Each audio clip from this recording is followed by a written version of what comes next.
Ready to go? Seat. All right, everybody. Thank you for attending. This is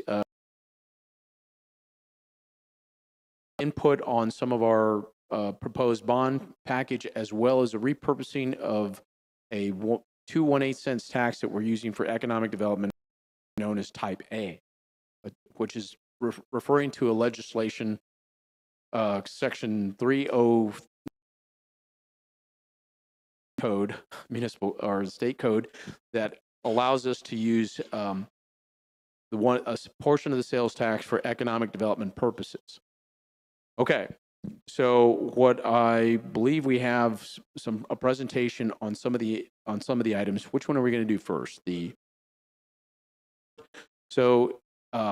In this bond package, or you're going to see some areas that it's going to be split out into sections.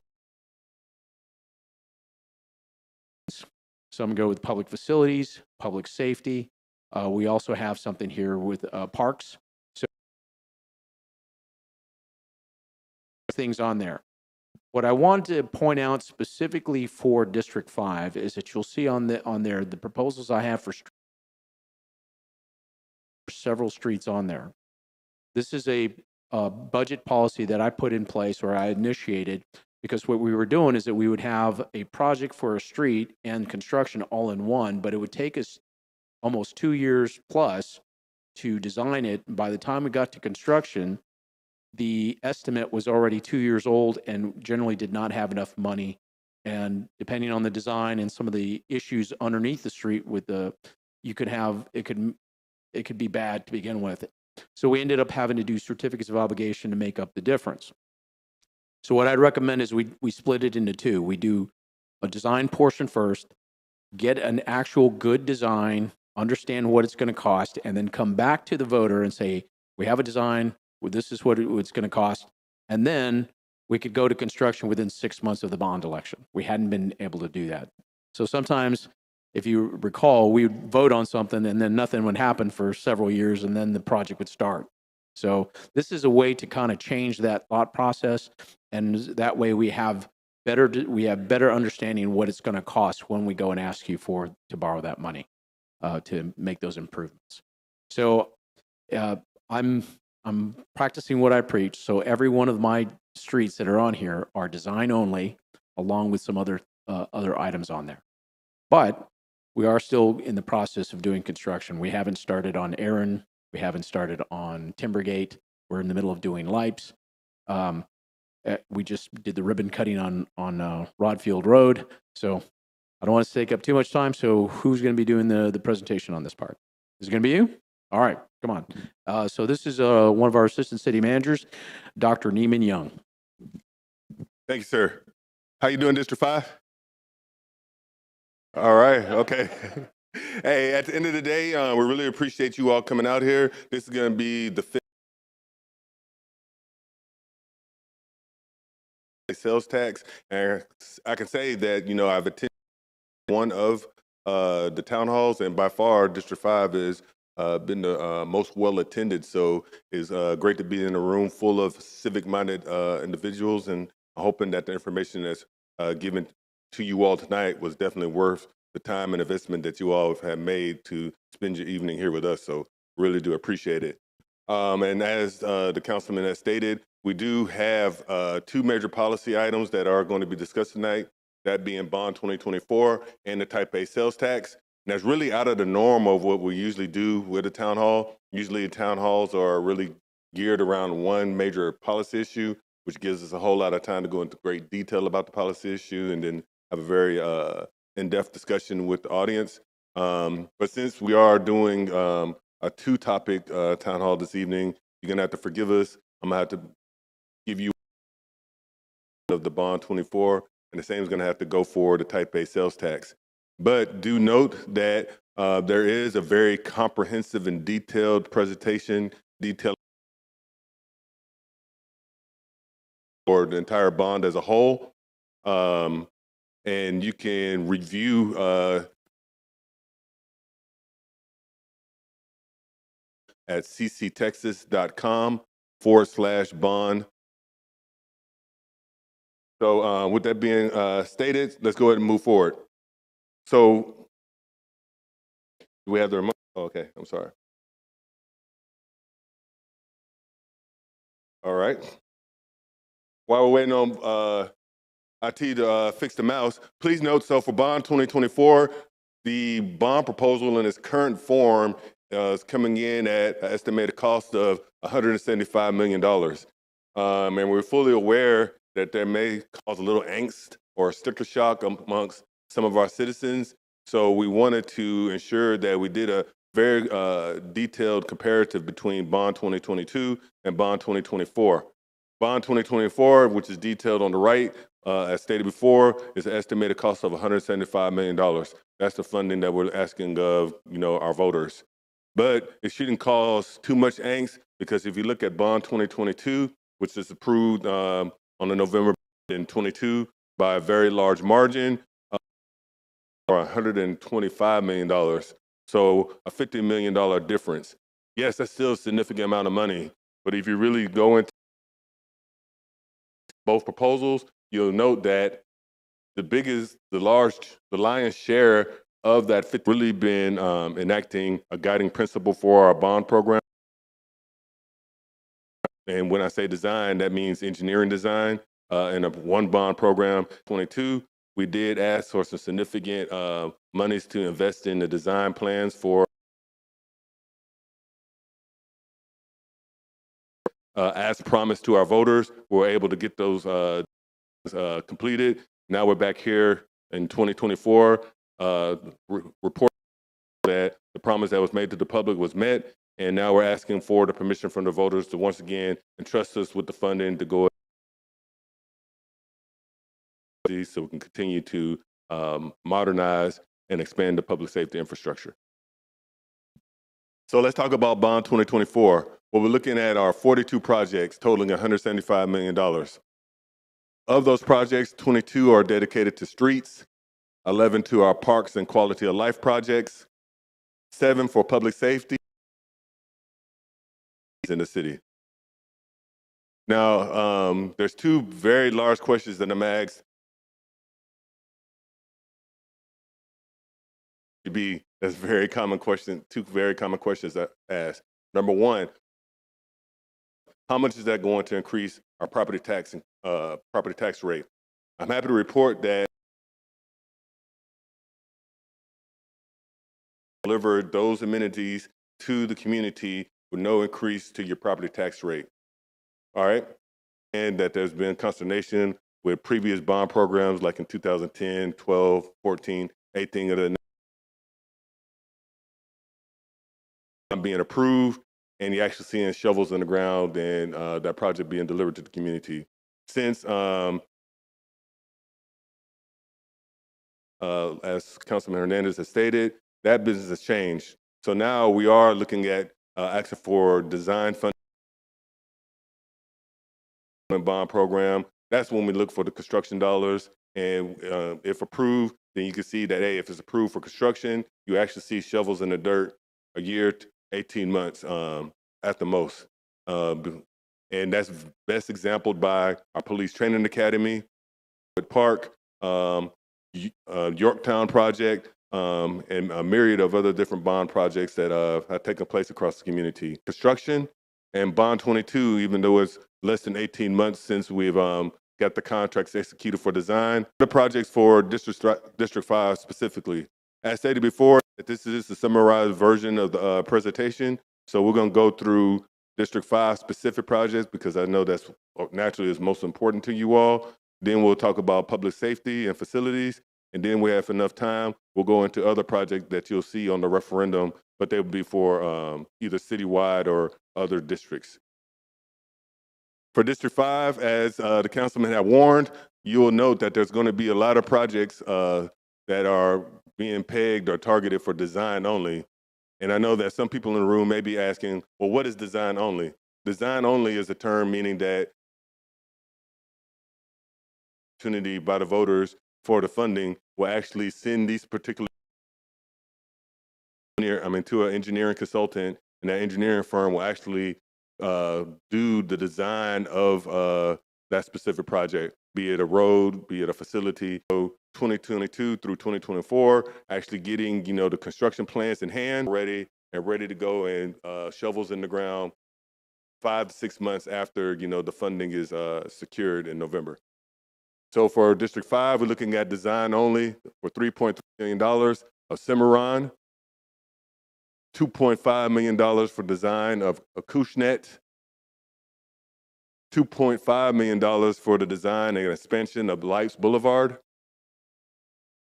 $2.5 million for the reconstruction of Grand Junction,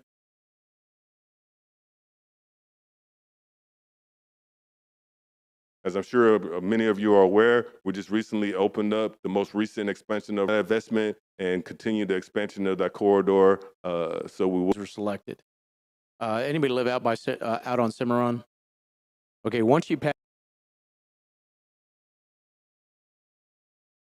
it does one of these numbers in various places. It just, whatever the developer had got approved to do, built in with on the eastern side of the road that have curbs and gutters, and then side, it's not consistent all the way through. This would get complete the road sidewalks on each side, as well as curbs and gutters and underground drainage.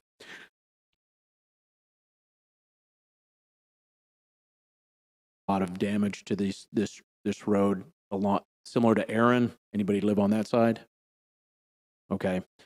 Lipes, between Bronx and Airline, you have kind of and it goes in and out. It's not a complete road. Similar type. That is supposed to be a 4-lane road divided by a much larger line. So we want to create the other half of Rodfield Road so we can continue to expand. It was because at some point we're going to build the regional parkway. Everybody heard of the regional parkway? Okay, the regional parkway at Rodfield. So looking at the forward mobility, want to have another exit for this community, for this area of town, to where they can exit towards Crosstown and get to the other parts of the city by across Oso Creek. So I don't want the reason I'm thinking that way is I don't want to be like Austin, where they took too long to think about their mobility issues and now it's just a disaster. So we want to, look at the future 20 years down the road to make sure we have those mobility options for us, similar for 2444 and Weber that connect to Crosstown. 5, but it's a two-lane road. Bar ditches on each side. There's some growth out there. We want to make that. I know I get a lot of requests for, but we have very little connectivity between our walking trails. It kind of cuts off. And then there's a pedestrian bridge over here that goes all the way, and then another sidewalk that goes all the way to Yorktown. But then it stops. Rodfield, there's another sidewalk in the Graceland, and that goes all the way around following the ditch. So what we're trying to do here is have a complete walking trail system that connects all Caffey Middle School and have another pedestrian crossing bridge over on that ditch to where kids can actually have a safe route to school. If you live on this side ditch, the only way to get to the middle school is to either go to Cimarron or now that's supposed to continue along Timber, but ultimately we want to have some connectivity. One of the things that I notice here is that we don't really have those kind of things here. Have ways to have some activity here and connectivity, bike or whatever, right? Eamon? Thank you, sir. I like for District 5, everybody's fully aware of all the different amenities and investments that the city has been making. That's included doing the aquatic center and things of that nature. But now that in there, what we're looking at is ensuring that the infrastructure is keeping up with all the different amenities. So what we're asking for is $2.75 million, and that's strictly for the infrastructure at Billwood Park, which includes perimeter fencing, drainage, if you've driven around in Billwood Park, you're fully aware of, you know, the deteriorating road infrastructure. So we're really looking at, you know, structure so it is matching the investment that the city is making in Billwood. All right, let me expound on this too. Okay, when I first got here, I mean, obviously, we know that Bill Witt is one of our regional parks, and it's a special use park that we use for soccer, baseball, as well as kickball. I don't know if you've seen the Little Miss Kickball. We also have a dog park there. We have a splash pad, but it's not walkable. It's not walkable. So there's no, so there's really no parking alongside the roads either, right? You have to get to this spot. And if you go to the parking lot over at the ballparks, that was the old tarmac for the old base. You can actually still see the tie downs on the actual on where they park, and there's grass all over it. And that was built back in the 1940s. Okay, so what we're trying to do here is I've had a master plan created for Bill Witt. You can go onto our website, the city's website, and look up Bill Witt master plan and what it's ultimately supposed to look at like. So we want to improve the road structure within Bill Witt. We want to create a walking trail that goes all the way around Bill Witt. We also want to create, redo the parking lots, create a second entrance at the western side of the park to where you can turn right where that ditch is, and then you can turn right into that area right there. So, because right now all the traffic's on that one entrance on Yorktown. So we want to have a second entrance and parking. Step would be the improvements to the actual fields, baseball fields, kickball fields, and all that. But that's going to be in the fields if you have nowhere to park or you have nowhere how to get there easily. Need to be done in phases to where we have the improvement. It's going to be perimeter fencing. Once we have these assets in place, we want to make sure we take care of them. And it's kind of nice. We're going to have, and we'll be talking about this. We're going to have the police substation that's going to be right across the street. So we'll talk about that. Awesome. Thank you, sir. Do we have any questions thus far? Yes, sir.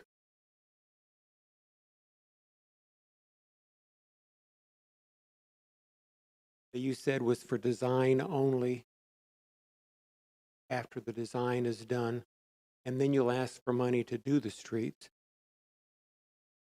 What happens if the voters don't vote to do the streets after you've done the design? With the police training academy, you did a design only.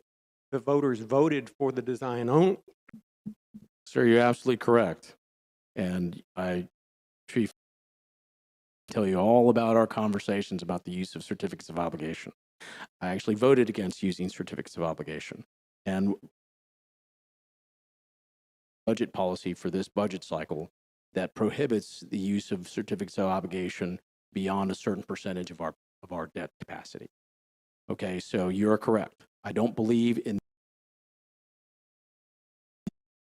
the state law is a little more lenient in how we can use it. And so for those of you who don't know what certificates of obligation, it's a debt or debt, how much the the city carries, only about 30% that I believed if we did put the police training academy construction on the bond, it would have passed. Police department for our public safety and training, right? I fully supported that. Could give you the best cost and not have to go utilize certificates of obligation by having a bad estimate that's going to be 2 years old by the time we get to construction. An accurate number, and you'll know that's what we're borrowing. Does that make sense? Okay.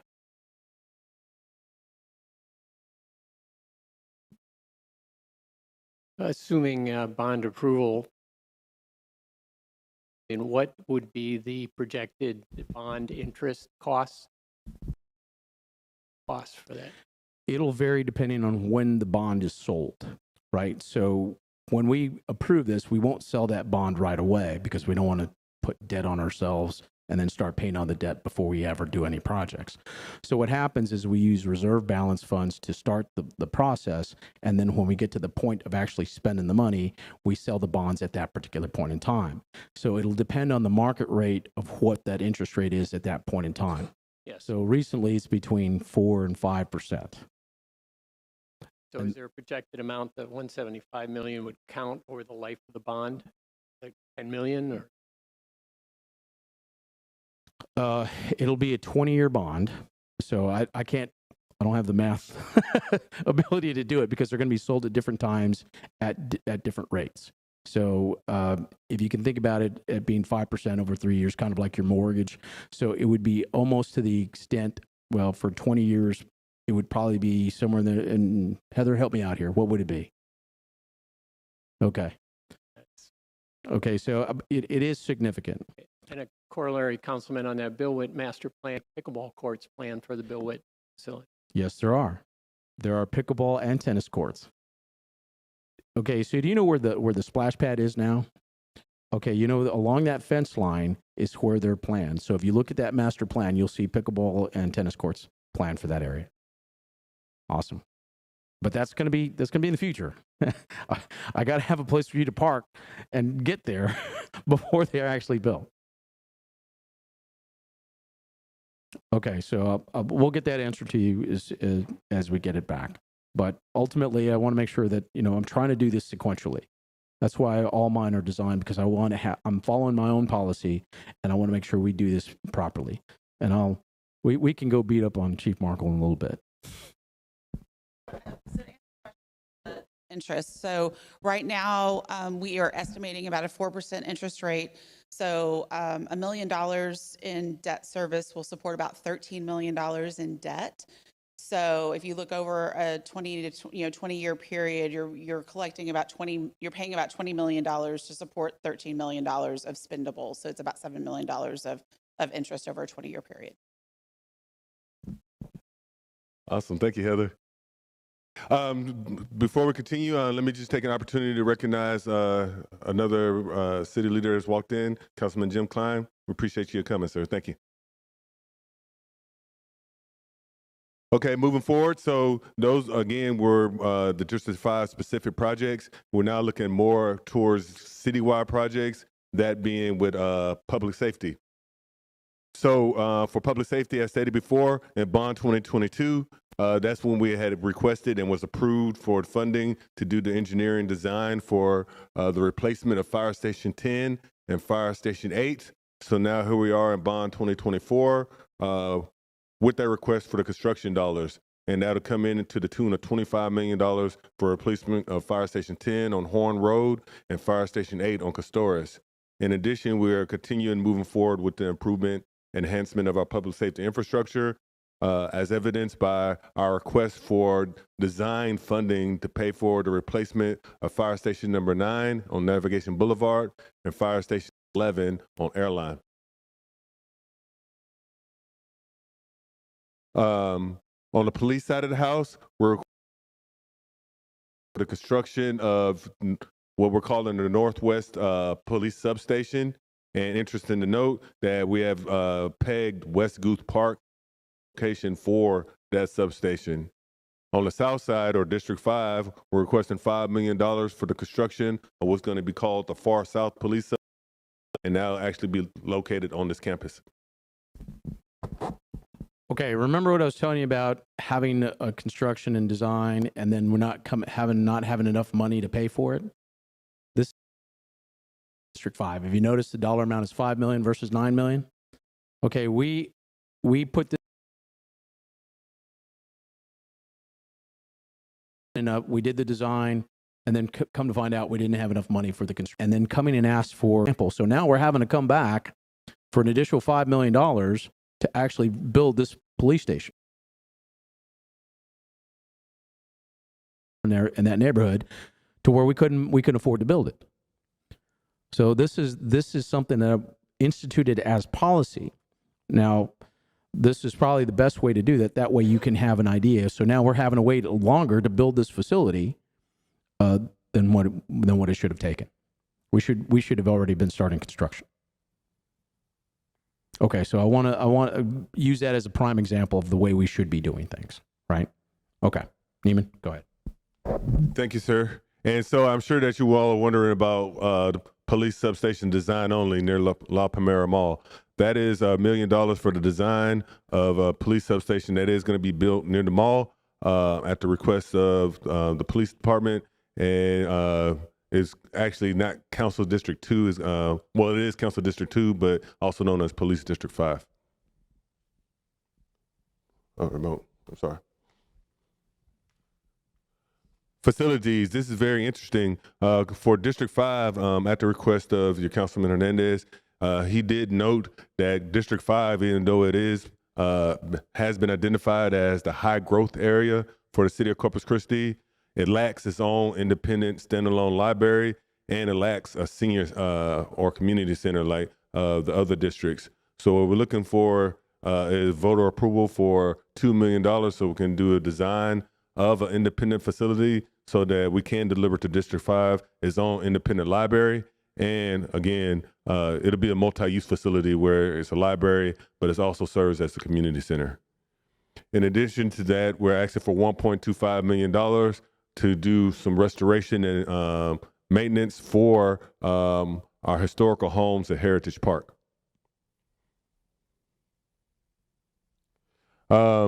As stated before, barring any questions, as the councilman has stated before, that the purpose of the town halls is deliberate. Rather than having the Bond 2024 program be crafted by city staff and crafted in the vacuum, we have been going to all the different districts and talking to many stakeholder groups across the community with the encouragement of feedback from the community. Because what we want to do is ensure that whatever is the finalized program that's going to be placed on the ballot, we can say with confidence that it's not a city plan, it is the community's plan for our bond programs. So in keeping with that spirit, we have been conducting town halls in all our districts, as you can see on the screen before you. And we have also been meeting with different stakeholder groups across the community. This is just an abbreviated list of the stakeholder meetings that we have from May through June, but I can assure you that through November, there will be multiple engagements with and continued and sustained engagement with stakeholder groups across the community. And if you go to cctexas.com/bond 2024, we'll continue to update that schedule because like this town hall tonight, the stakeholder meetings are open to the public as well. And we encourage people to attend and continue to engage as we move forward with the bond program. So with that being stated, we'll open it up for just a few questions, and then I need to turn it over to my colleague Heather so she can turn the topic over to the the type A sales tax. Yes, sir. What happens to the close to $500,000 a month on street assessment fees that's being collected from every resident? The street fee. You mean the street user fee? Yes. We terminated that in this last budget. I'm sorry?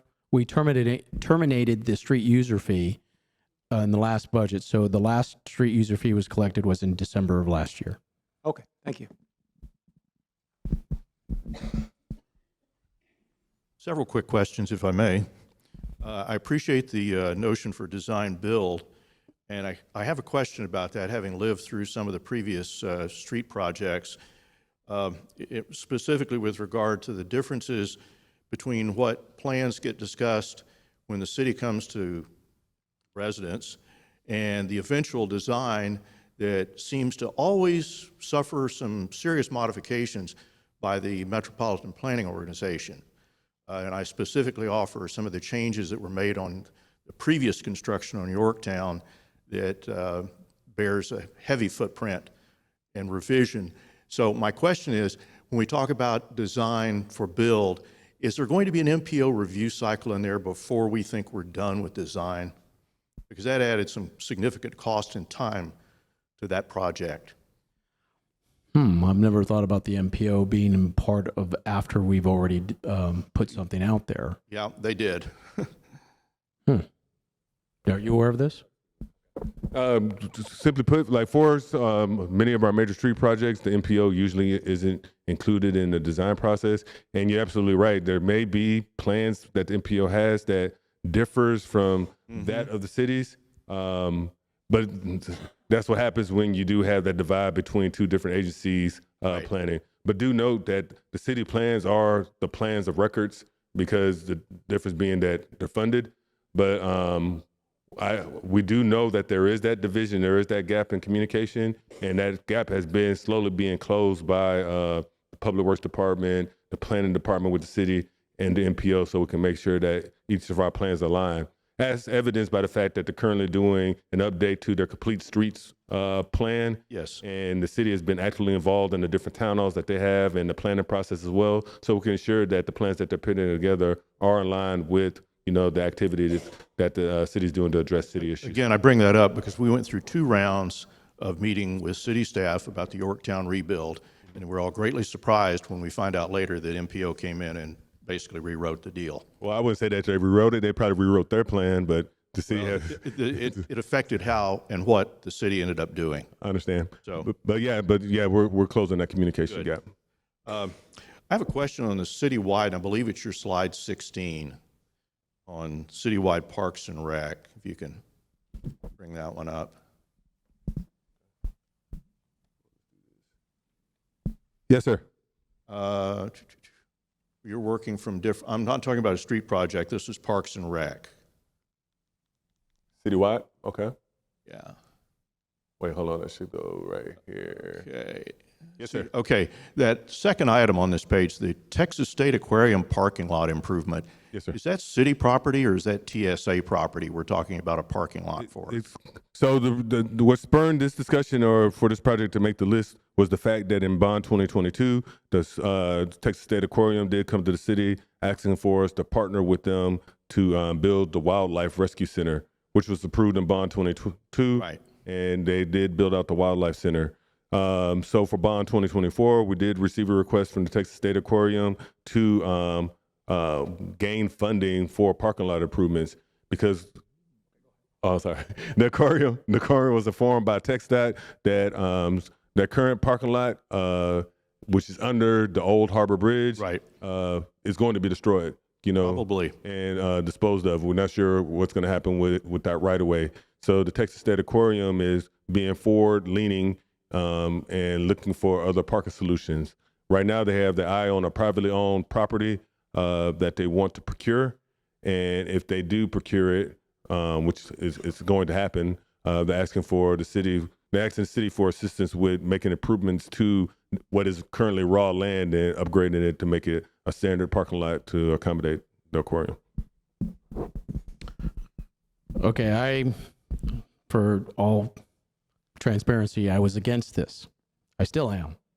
I think we should be able to fund this through our TERS number 4. No, TERS number 4, which is on North Beach, right? So this is kind of the proposals right now, right? I'm not sure if it's going to make the final list because I believe there's a better funding source that is designed for that kind of economic development. So TERS, for those of you who aren't familiar with it, stands for, it's a reinvestment zone, right? To where we reinvest a portion of the tax that are collected in that area to reinvest for economic development. All right, so it's part of the legislation. We have several of them throughout the city. We have one in downtown. We have one on the island. The island is number 2.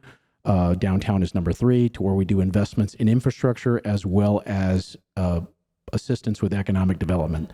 This would fall right in line with what that funding should be. So this may not make the final cut, just so you know.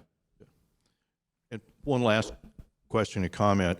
I'm pleased to see your actions regarding a library complex, senior center, community center for the South Side.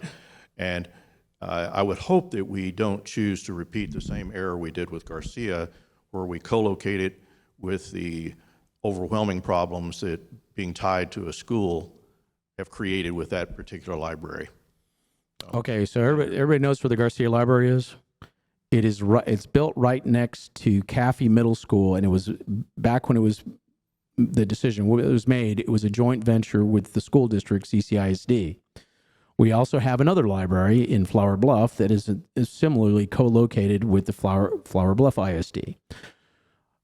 Okay, forward many years later, we have security concerns at schools, so the CAFE and CCISD administration have decided to withdraw from that and put a fence all the way around the school, kind of cutting out the library, but where they're co-located, right? So it creates it's not really a good situation. Okay, so we understand that. So we're talking with CCISD for us to do a trade or something to where they purchase the library building from us, and we do something else. Now, this is kind of where this nexus came from, but in terms of trying to keep, look at how we can maximize our dollars and what we have and don't have, and I was mentioning this earlier, we do not have a community center or a senior center south of SPID. We just don't. It just, for whatever reason the decisions were made, that doesn't exist. There are some throughout the other parts of the city, but we don't have them. We don't have it on this side. So in order to maximize our synergies, we can include a senior center, community center / library in a single location and try to maximize that, our investment, so to speak. So we haven't decided on a location. This is for the design of a facility and what that would look like. We've seen other places in other cities that have similar kind of setups. So I think this would be the ideal situation for that. Now, I talked to my fellow elected officials, and we have one of our Del Mar Board of Regents here, David Loeb. They have a nice piece of property right over here that we, partially own. Maybe we can convince them to put it over here, but we'll have that discussion later. But right now, it's just for the design of the facility. Does that answer your question? Yes, it did. Thank you. Okay. Awesome, thank you. And again, we apologize for, the short discussion on Bond 2024. However, do note, as stated before, you can go to cctexas.com/Bond 2024 for a more detailed presentation for each and every project for the program. In the interim, we're going to turn it over to Heather Herbert. So I just saw Sharon come in here. She missed the funding for the trails and stuff like that, but it's in here, so maybe we could kind of show it real quick. I'm with you there. We're not there yet. We got to get it approved first before we go ask for the grants. Okay. Awesome. All right. To talk about type A sales tax, Heather.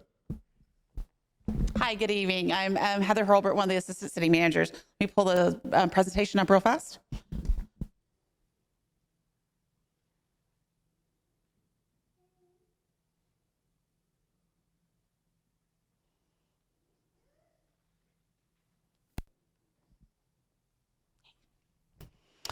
So tonight what we're going to talk about is talk a little bit about local sales tax, talk about some of the allowable uses of the type A sales tax under the state statute, looking at what our current authorization or what our current programs are or projects that are using sales tax, look at what the baseline reauthorization or those baseline projects that are being proposed, and then look to see, walk through what we are doing with community engagement, stakeholder engagement, along with moving forward how we're going to engage and educate.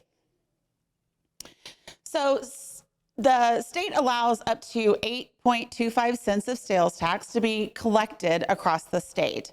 And of that, 2 cents can be used for what's called local purposes. And so in Corpus Christi, in the city limits, 6.25 cents of sales tax goes to the state operations. And so that comes right off of those sales taxes. And then the local portion is divided up 6 different ways. So there is a 1/2 cent that goes to the Corpus Christi Regional Transit Authority, which helps fund those transportation operations. That produces about, it's estimated to produce about $35 million in fiscal year 24. Then 1 cent goes to city operations for the operations of the city. So that helps fund parks, helps fund libraries, public safety, things along those lines. And so that is estimated to produce about $71 million. Now, these first three do not have any type of expiration date or defined term. They will continue to be collected by the state, by the RTA, and by the city. And then moving into the additional 4 that do have expiration or defined terms, we have 2 projects that are funded through the statute that allows for what's called Type A. And so we have one of the projects was improvements to the downtown seawall. And the other was the construction of the multipurpose arena that is at the American Bank Center. And so those, each 1/8 cent produces almost $9 million a year. In addition, we have what's called Type B, or authorized under the Type B statute, and that allows for use for economic development, affordable housing, and streets. And then finally, the final 1/8 cents goes to the Corpus Christi Crime Control District. And so that is in support of the police department. It's for crime prevention and other activities. So within the city of Corpus Christi, there's produced about $106 million a year in sales tax. So this is just a visual representation. For each penny of sales tax, half of that penny goes to the city for operations. A quarter of the city goes to the RTA for operations, and then the remaining quarter cent is divided 4 equal ways, with 1/8 cents going to downtown seawall improvements, 1 going to the multipurpose arena construction, 1 going to economic development, affordable housing, and streets, and then the final 1/8 cents going to the Corpus Christi Crime Control District. So what is Type A or Type B sales tax? So it is authorized under the Development Corporation Act of 1979, and the state allowed municipalities to utilize this funding for economic development or to encourage new growth in the local economy. And so the type of projects or the type of uses that you can use for this Type A or Type B sales tax includes quality of life improvements, convention tourism and entertainment facilities, professional amateur sports and athletic facilities, affordable housing projects, water and sewer facilities, parking and transportation facilities, and then projects, generally projects that develop and expand business enterprises or retain jobs. What the funding cannot be used for is for residential purposes, residential streets, or general city services, because so these can't be used for public safety, for libraries, for things along those lines. So like I mentioned earlier, there's 2 projects that are currently being funded by what's called Type A sales tax. So these were both approved by voters in November of 2000. The term was for a 25-year term. And the first project was the construction of the American Bank Center Arena. So the intention was the city issued debt for the construction of this, and it was used for that debt service. Now, one of the things we've been fortunate in the fact that that revenue has continued to grow. And so right now our debt service is about $3 million. We collect almost $9 million. And so that $6 million has been able to be reinvested back in the arena. So it's gone back into technology improvements, equipment that's at end of life, capital improvements, and things like that in the arena. But the voters authorized it only for the arena, and so it can't be used on the convention center. It can't be used in the Selena Auditorium. It can only be used within the arena. That authorization expires in September of 2025 with the last debt payment. So then the second project is the downtown seawall. So debt was issued for major improvements that needed to be done to the seawall in the early 2000s. There was just a news story on the local news about it just recently, kind of what that history was. And so those improvements were made to the downtown seawall. Again, that debt service is about $2 to $3 million a year. And so the remaining money has been able to be reinvested in the areas around that seawall that are eligible. So we have reinvestment back into the marina, reinvestment back into the art center, the water gardens, and then the art museum. So that expiration expires in March of 26 with the final debt payment for that project. So, we did take a proposition to the voters back in November of last year. Voters chose not to approve those projects that we put forward. And so we took those lessons learned, we came back, we really analyzed that. And so we started out the year with one-on-ones with the city council members to understand what their needs are. Then we've been having meetings with community stakeholders. We've met with almost, I think, 60 to 70 stakeholders now over the past month and a half to understand what their input is. On February 27th, the City Council met to discuss what type of projects that they would like to be considered. And so this is where we developed that baseline project, so we'll talk about in just a second. And then on May 8th, the City Council met again for a workshop to further discuss those uses and those proposed projects. So the first proposed project is for the American Bank Center complex. So like I said earlier, currently the sales tax is authorized, can only be used in the arena. This would allow the use of that sales tax across the whole American Bank Center complex. So that would include the arena, the convention center, and the Selena Auditorium. So this would provide a dedicated funding source to be able to reinvest back in that. While it is used for convention and for visitors and stuff, it's also used 70% of the time by citizens or residents of Corpus Christi. But in addition to the American Bank Center complex, there are other city-owned facilities within that area. And so we propose that that the money be used and reinvested back into the museums. There's 3 museums over in that area in what we call the C District, the Harbor Playhouse, and then the Water Gardens that just recently came back online. So all of these facilities are in very close proximity to each other down in the downtown area.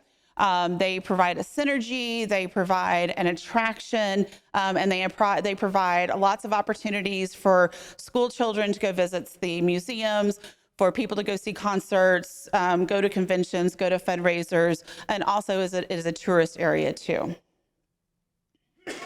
God bless you. So then the second project that's being proposed is continue using it for the downtown seawall flood control structures. So that is an important part of our downtown.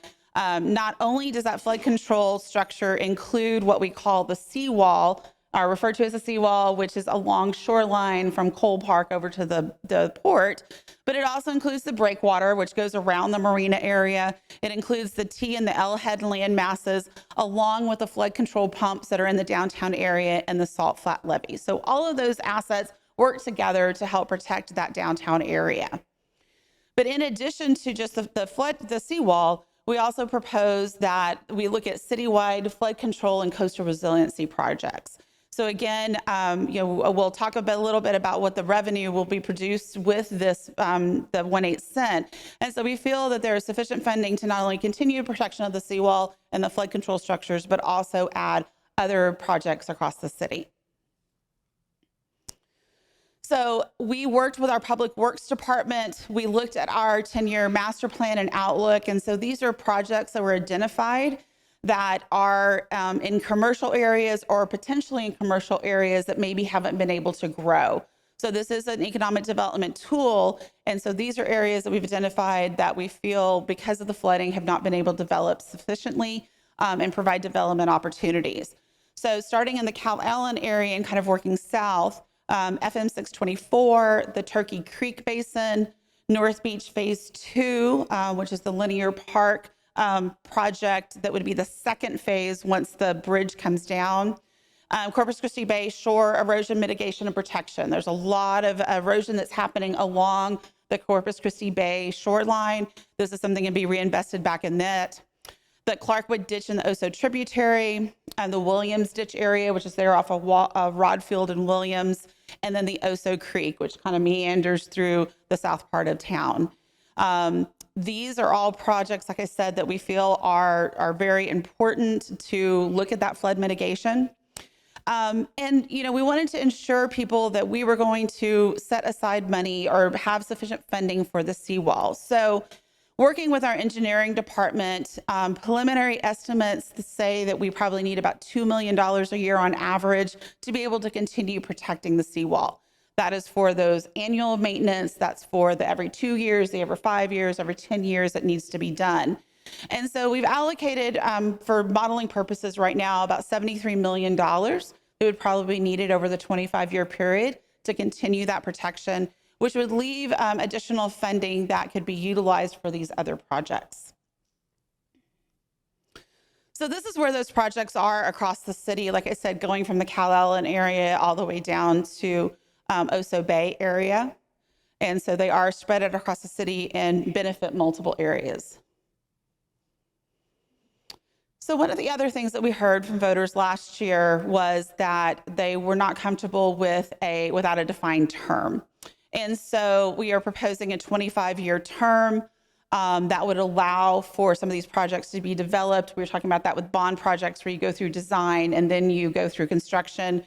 It would allow those projects to be developed and then we could issue 20-year bonds with that. And so this would produce a significant amount of revenue in support of these projects.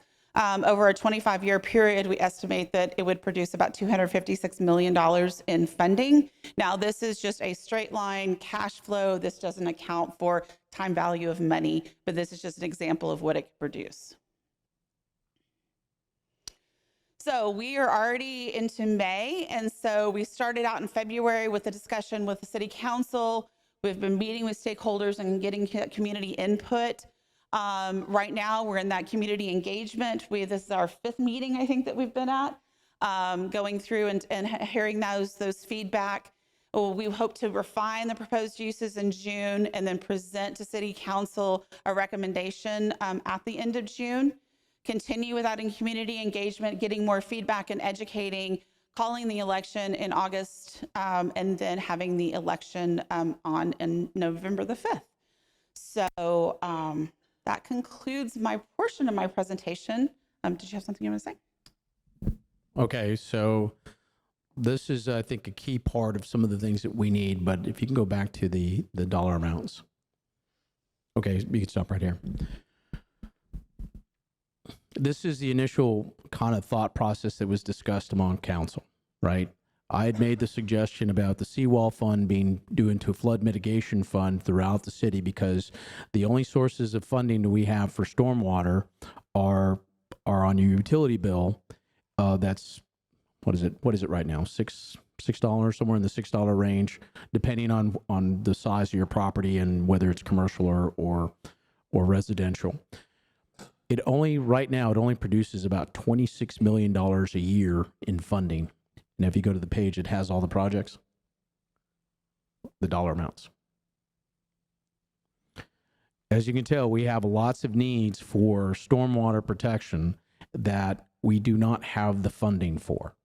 Okay, so this was one of the reasons why I suggested for us to be able to do this, because we have these projects that we had grants for that we absolutely need. We're a coastal community. We're subject to hurricanes, tropical storms. We need to have a very robust stormwater system, right? To where we're not flooding anybody's homes. This will do a couple of things. It'll prevent us from having to raise the stormwater fee on your utility bill to where, it's unaffordable. It'll allow us to keep our flood insurance rates down if we address some of these issues. And this is important for development in areas where we can't develop. We actually had a project that we had to get a grant for from the state, from the GLO, for Lavoya Creek, so we can get all of the west side out of a flood zone. And we're still in the process of doing that. So it's important for us to think about how this affects the entire city. It may not necessarily be in your exact spot of the city, but it affects everything. So this is, I think, one of the most important things we could do for this 1/8 cent sales tax, not only for our economic development, but also for our own safety. The other portion of that is the beginning of where we're talking about the convention center complex along with the museums. I'm a little concerned on this one that it may be too much money for that particular area. And let me kind of give you my thought process here. We did an assessment, and we have Elsie over here that's kind of over that, the convention center relationship with our vendor or operator. I don't know what we refer to him. And we identified several things that needed to be fixed. With the roof needed to be replaced. Our HVAC systems are completely falling apart. Plus, the HVAC system for the convention center is tied to the museums as well as the Harbor Playhouse. It's like a chiller system, so their entire ACs are tied to the convention center. So if that one HVAC system goes down, they all go down. I'm not, that might have been a design that was probably, hey, this is a great idea. Well, maybe not. So we have a lot of issues with those facilities. We have not done one thing to the Harbor Playhouse in the last 15 years. I don't want to be in the position where we had in the past where we let things run to failure. Then we have to do these emergency expenditures to fix things. Okay, but looking at all those things that need to be addressed, it comes out to about $80 million. Okay, if you add in some of the projects with the museums, probably 120, somewhere in that range. Well, if you look at the 25-year, go back to the dollar numbers. If you look at what it projected out for 25 years, and this is a very conservative estimate of 1% growth in your sales tax, right? Or funding coming in. So this is a very conservative estimate. My concern is that when you have too much money, people go and find ways to spend it, right? So we used $9 million of the seawall fund that was supposed to be used for the seawall to rebuild the water garden. Now, within that legislation, or how we put out was a very broad definition of what the seawall was. So anything that was connected to the seawall within a certain range could be considered the seawall. So I want to make sure that when we do go to election, that language is very tight, that is very purposely oriented to, if it's for flood mitigation, it is for flood mitigation, right? So when we include, you saw the language about the T-heads, and it is about the structure, not about the amenities on it, right? We don't need to be using seawall flood mitigation funds to build a boathouse, right? Or piers or those kind of things, which a lot of times this funding was used for. So we want to be very tight on the language. The other suggestion, and when I said we had probably too much money in that section of that 1/8 cent sales tax for the convention center complex, I had made the recommendation after reading the legislation to what it can be used for. What I came across was a portion that could be used for infrastructure on military bases. Okay, our military base, naval base, and CCAD are the number 2 employer in the city. However, has anybody visited the base recently? Okay, those structures are from like the 1940s. They don't even use the Wings Auditorium anymore because it took damage in the last hurricane. They haven't used it at all. There's the seawall that's right by the CCAD hangars. It's falling apart. They have a lot of road infrastructure issues, and we're actually trying to help out through what we call DAG grants, and that's grants from the state to help build their infrastructure. Now, I'm thinking it from a perspective. I'm a former naval officer, so I understand how the funding for the Navy kind of works. So if you think about the military, they're going to fund the what I call the tip of the spear, which is the forward operating bases, the places in the Persian Gulf, in Korea, in Japan, in Europe, where they have people operating. When I was stationed in Japan, I didn't have one issue with trying to get things funded. Then it goes to the operating bases that are in the United States, Pearl Harbor, San Diego, Jacksonville, Norfolk, Virginia for the Navy. And then the last group is the training bases. Well, what do we have here? Training base. So they're the last in line for those dollars, and a lot of times they get shortchanged. Okay, so if we use a portion of that 1/8 cent sales tax to help our base and some other infrastructure needs that benefit us, then we have a better chance of making sure we keep that base here, right? And I also found out, I actually reached out to the government affairs person over on the base. His name is Ben Pollock. And when I threw the suggestion to him, it was like, man, that would be so great. Let me tell you all the projects we have. And I kind of listed some of them. But he also told me something that kind of an exasperation goes, but if we get a certain amount, we're going to have to get approval from the Secretary of the Navy, and it's going to be all sorts like, well, that's a great thing. That's a great problem. So if they get these projects from Corpus Christi and it has to go to the Secretary of the Navy's desk every time a project comes in, he'll be seeing Corpus Christi every time those projects come, right? So I want to make sure that we keep our number 2 employer here in the city of Corpus Christi. And if it takes a little bit of investment, maybe a portion, maybe a third of that 1/8 sales tax, $3 million a year, that would go a long way to make sure that we keep CCAD and we keep our Naval Air Station. So that would be my suggestion. We're still in the, like I said, this is getting suggestions, and that would be my suggestion for us as a community for economic development and retaining jobs here locally. Well, that's my pitch.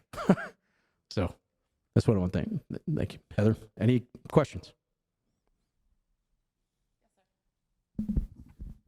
I just wanted to say it's great to see Oso Creek on there. I've been involved in planning for the city for 20 years. I've been a Southside property owner.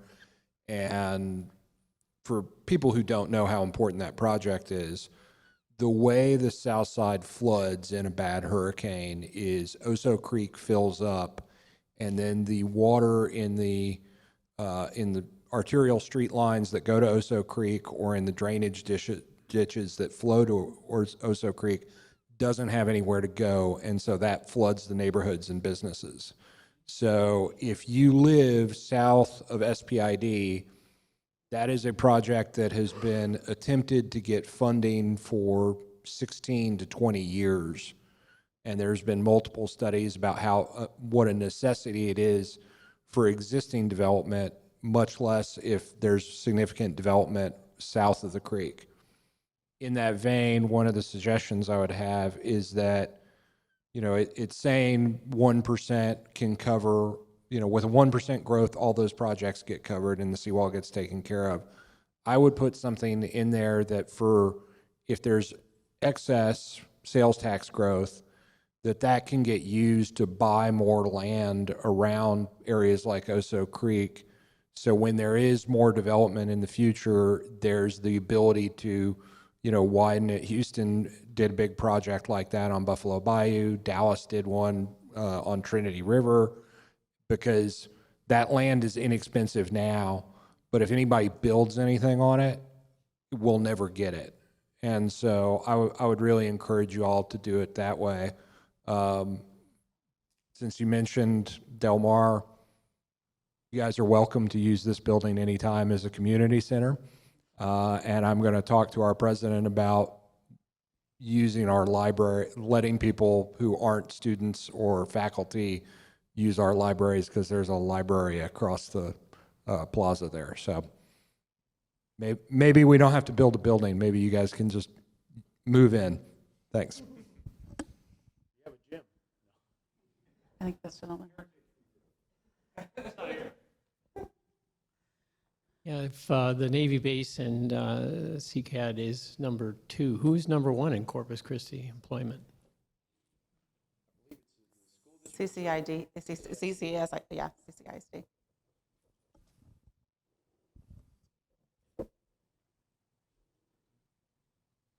No other questions? Oh. I see a couple of vets that I kind of recognize. I like the idea about supporting the base, especially since we've got the biggest veterans group, I think, in Texas, even in the Coastal Bend.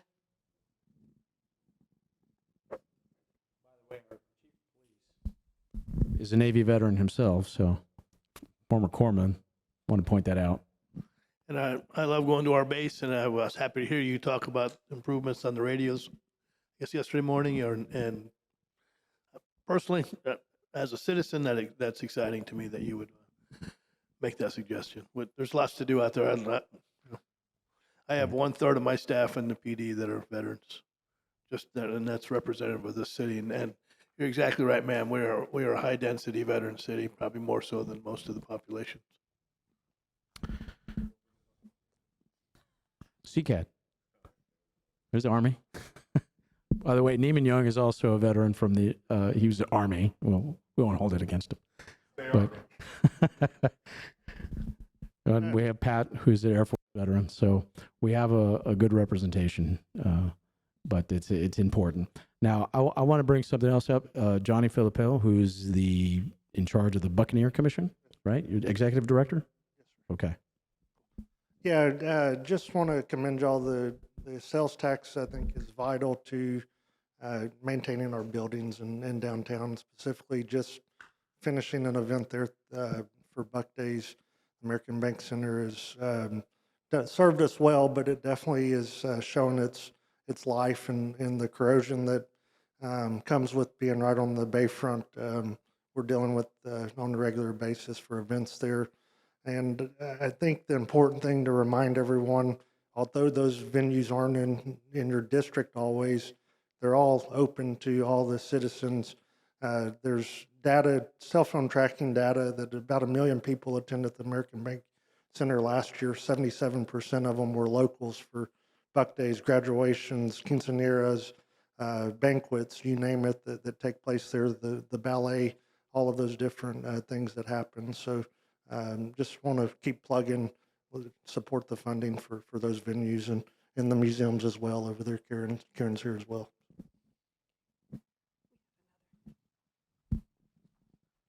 Alex Garcia, former city council member. Yeah, first of all, and I support the veterans issues. Recently, we were out there with the kids as chairman for the leadership program. And I don't believe, based on what I've seen in the construction that's going out there, we did a great tour.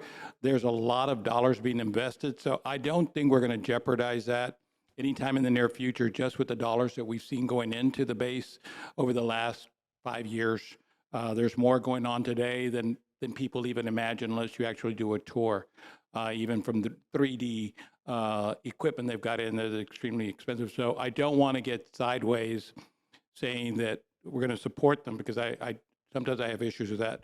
But I wanted to go back. You said in your district you have 6 designed build proposals. But what do we have total for the entire city on design build? Do we know? For all the districts? So in terms of what we're looking at with the city, the bond projects, there's design only, and then there's a design and build component, right? So that was in the previous one, so we'd have to go back to I it. just want design only. And the only reason I want to bring that up, because I think the issue becomes, do we really, you threw 6 or 7 items up there right now. Do we believe that in 5 years from now, we're actually going to get the approval from the citizens to do that? Or should we just delay some of that design build for now so we get those projects we think we can solidify? Okay, well, you have the same problem. So, for example, I have a certain amount of money that I had assigned to District 5. If I did a design and a build component to it, then I'd only have 2 streets up there.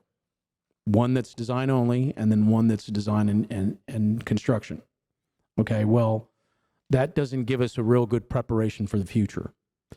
So as we go along, and it would still take, if we did, for example, a Cushnet by itself, and we did the design and the construction portion on this particular bond, you still wouldn't get into construction until 2.5 years from now.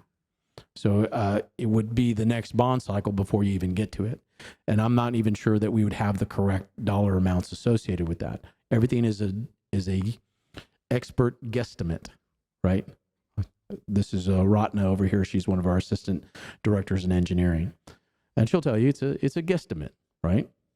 It's a guesstimate. So I want to make sure that I have good projects and I have things lined up for the future, right? So I may not get all of them in the next bond package, depending on how much money is available, but that design is there. Then I'll go to the next one. So I think it's just smart way to look at how we can do that and get these projects done in a quicker fashion and more accurately estimated.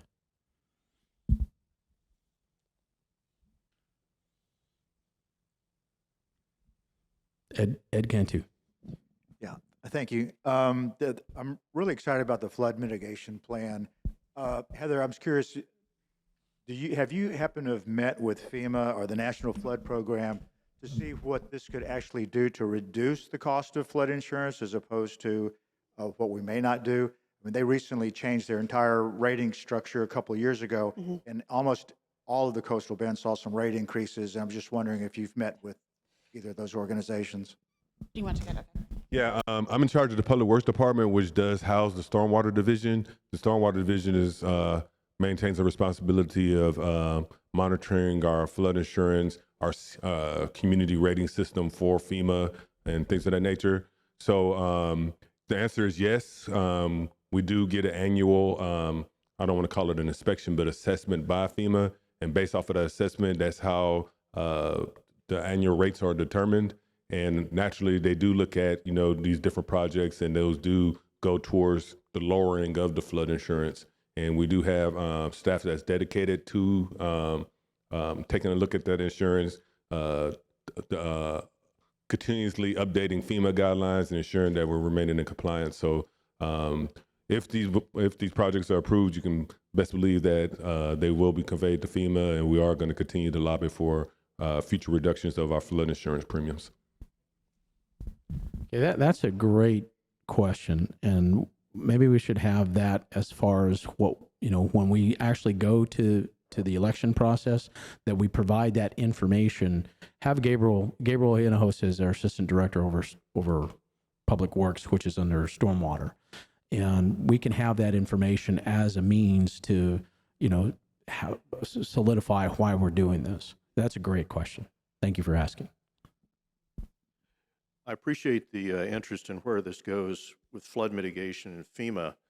I've watched as my property value has increased to a point. Recently, I've discovered I'm beyond what National Flood Program will cover, which has forced me to say, all right, how do I get additional insurance?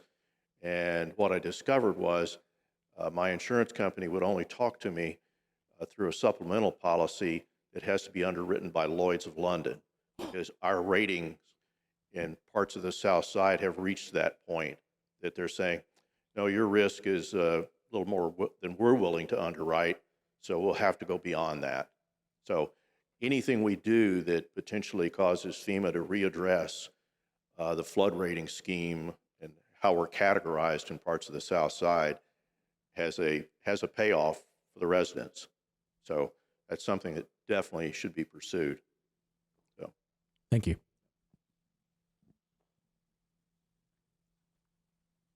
Okay, I guess that kind of wraps it up for us. Thank you for attending, and I know I put a lot of thought process into the repurposing of this sales tax, and I want to make sure that not only, and my promise to you is that not only will we do these kind of things, but the language will be tight enough to where there's not any ambiguity. I think that was one of the biggest issues we had in our last election, and there was just too much ambiguity.